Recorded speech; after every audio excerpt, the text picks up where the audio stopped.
This is Katie D'Angelo reporting for SHR News. An exciting discovery was made about chloroplasts recently.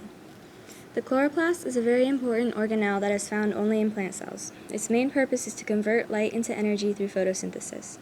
As the sun shines down on plants, the chloroplast is working to turn that into sugars that the cell needs, in turn giving off oxygen. The chloroplasts in a plant cell are very complex for such tiny organelles. There are two membranes that are used to protect the chloroplast from harm. An area inside the chloroplast, called the stroma, is the place where reactions occur, such as photosynthesis. It is also the place where sugars are created. There are thylakoid stacks inside as well, which have chlorophyll molecules on their surface to attract sunlight. They are connected by stromal lamellae, which act almost like a skeleton, giving the chloroplast shape. To create the sugars that cells need for energy, chloroplasts use photosynthesis. This process occurs when sunlight touches a chlorophyll molecule in the chloroplast.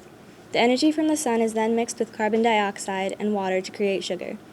The plant uses these sugars to function, and the oxygen that is a byproduct of this reaction is released into the environment. A common disease that affects the chloroplasts is the tobacco mosaic virus. This disease enters the cell in vivo, which means while it is still living. There is no specific defect in chloroplasts that causes the virus to take over. It is simply a highly infectious disease that targets mainly tobacco plants, tomatoes, cucumbers, and even some ornamental flowers. Its name comes from the mosaic pattern that the leaves obtain as the virus infects the chloroplasts of their cells. The RNA from the virus enters the chloroplast free viral. The disease occurs mostly in plants that are handled or moved frequently, and it can be spread through sap or vegetative plant production. The symptoms of tobacco mosaic virus include a decrease in protein as the infection develops, mottled or discolored leaves as a result of the infected cells dying, and sometimes rugosity, which are random wrinkles in the leaves. Necrotic lesions will also develop, but in rare cases, such as when the virus infects a grape or an apple, there are no symptoms.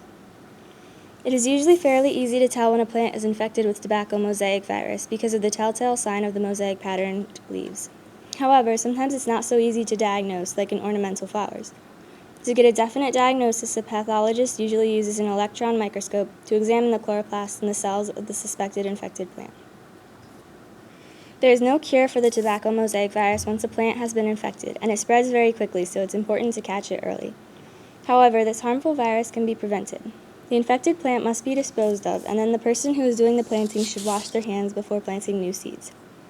There is also the cross-protection method, where a small strand of the virus is inserted into the plant, but it's not large enough to actually harm it. It's almost like a vaccine in the sense that after it's injected, the plant will create a protein that coats over the virus and keeps on recoating it so that it stops reproducing. However, by the time the symptoms begin to show, it's usually too late to stop it from completely overtaking the plant. The tobacco mosaic virus is highly infectious, and although it does not kill the infected plant, the quality and quantity is greatly affected. It can survive almost anywhere that is below 40 degrees Celsius, and the plants affected by it need to be removed immediately.